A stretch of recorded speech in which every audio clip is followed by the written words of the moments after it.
کہ چونکہ اگلے سال 1935 میں یہ نافذ ہونے والا تھا جی، جو لیڈرشپ تھی کانگریس کی، اس نے سوچا کہ اگر یہ صورت ہے، چونکہ اس وقت کی تاریخ بتاتی ہے اور میں نے ثابت کیا ہے کہ بعض اوقات حضور نے اپنے خطبے میں دیا اور اس کے ہمارے اللہ تعالیٰ کے فضل سے دستاویزی ثبوت موجود ہیں کہ بعض اوقات دلی میں مسلم لیگ کو اپنے جلسے کے لیے فنڈ بھی نہیں موجود تھے اور قادیان سے جاتے تھے، اور جماعت عملی طور پر سب سے زیادہ کام کرنے والی جماعت احمدیہ تھی جی، اسی وجہ سے قائد اعظم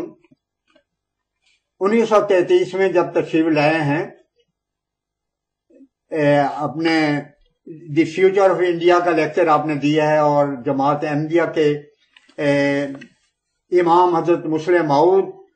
کی تحریک سے آپ نے پھر دوبارہ ہندوستان آنے پر آمادگی ظاہر کی ہے، تو آپ نے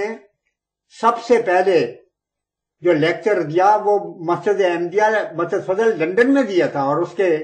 اخبارات میں اسٹیٹس مین میں موجود ہے، ہندوستان ٹائم میں موجود ہے، اس کے علاوہ انگلستان کا پریس اس میں صاف موجود ہے کہ قائد اعظم نے، اور دنیا حیران رہ گئی کہ جماعت احمدیہ کے مسجد میں آ کے تو انہوں نے یہ اعلان کیا ہے۔ تو یہ صورتحال تھی اس وقت۔ کانگریس نے یہی سوچا کہ اگر مسلمانوں کو حقوق بھی حاصل ہو جائیں تو ان کا ایسا آپریشن کیا جائے کہ جو فعال طبقہ ہے جماعت احمدیہ اس کو علیحدہ کر دیا جائے۔ تو یہ مخالفت کی بنیاد تھی۔ اس بنیاد کے بعد جب 47 میں آر تحریک کی مخالفتوں کے باوجود اور ان کے آل انڈیا کانگریس اور ان کے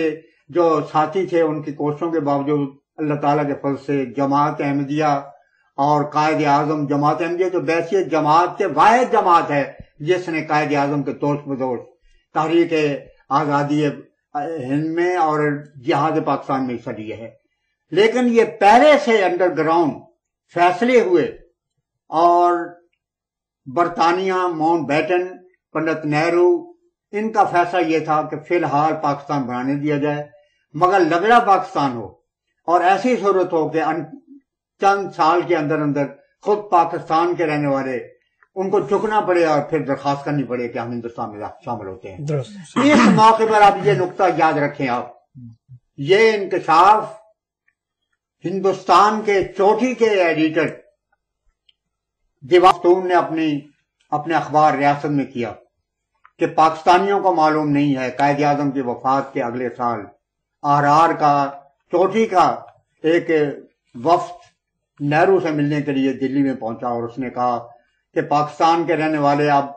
اس جے پر پہنچے ہیں کہ ہم نے بہت غلطی کی ہے پاکستان بنانے کے معاملے میں، تو ہم آئے ہیں، آپ ہماری مدد کریں، ہر لحاظ سے ہم دوبارہ پاکستان کو ہندوستان میں شامل کریں گے۔ تو یہ بیک گراؤنڈ ہے جس کے بعد 53 کی تاریخ ختم پاکستان اٹھی، اور اس کے بعد پھر 74 تک کا معاملہ۔ تو آپ نے جو بھی فرمایا اس میں ایک تو آپ نے اس پوری بیک گراؤنڈ بیان کی کہ کس طرح مسلمانوں کی خدمت کرنے کی پاداش جو ہے اس سے یہ سارا منصوبہ چل رہا تھا، اور یہ جو آخری نقطہ پہنچا 1974 میں، اس کی بنیادیں پاکستان بننے سے بھی بہت پہلے رکھی جا چکی تھی۔ اب جیسے کہ ہم 1974 کے واقعات میں داخل ہو رہے ہیں، آپ نے پس منظر بیان فرمایا، لیکن اس سے پہلے کہ ہم اس سوال و جواب میں چلیں، ایک اور سوال عموماً یہ کہا جاتا ہے کہ 1974 کی بھٹو حکومت نے قومی اسمبلی کی کارروائی کی اشاعت پر پابندی لگائی تھی، کیا ایسی پابندی تھی؟ حق یہ ہے کہ خود بھٹو حکومت کی طرف سے سرکولر کی شکل میں یہ روزات شائع کی گئی، جی صحیح، اور سینٹ کے ممبروں اور اسمبلی کے ممبروں کو باقاعدہ بجاتی تھی۔ پابندی صرف یہ تھی کہ احمدیوں کو پتہ نہ لگے، جس طرح یہ پابندی تھی کہ جو ہم وہاں پر رویداد پیش کر رہے ہیں نہ وہ پریس میں جائے نہ اس کو ریکارڈ کریں. اسی طرح یہ جو شائع کی گئی وہ اس طریقے پر شائع کی گئی کہ اپنوں تک پہنچے اور احمدیوں کو خبر نہ ہو. مگر احمدیوں کی عظمت شان یہ دیکھیں کہ جب معذرنامہ کے متعلق فوٹو حکومت کی طرف سے درخواست کی گئی کہ آپ معذرنامہ بھجوائیں اور اس کے بعد ہم کراس کویسچن کریں گے، حضور نے یہ کتاب تاریخ انصار اللہ جو حضرت ڈاکٹر صاحب کی ابھی حال ہی میں منظر عام پر آئی ہے، میں نے کل اس کو دیکھا ہے، حضور سے پہلے کہا گیا کہ آپ بھجوائیں اور پھر ہم ایک بجائے اس کے کہ وہاں جرا کی جائے آپ ایک دن پہلے بھجوا دیا کریں، ہم آپ کو جواب دے دیا کریں گے. میں کوئی سلسلے کے لٹریچر کا حافظ نہیں ہوں تو اس طرح بڑی آسانی کے ساتھ آپ کے سوالوں کا جواب آئے گا. لیکن انہوں نے کہا کہ نہیں، معذرنامہ بھی لکھ کے بھجوائیں اور پھر معذرنامہ کے ساتھ جو کتابیں ہیں وہ بھی ہمیں طے کر کے بھجوائیں اور اس کے بعد ہم کراس کویسچن کریں گے. اب آپ سے میں سربیات کرنا چاہتا ہوں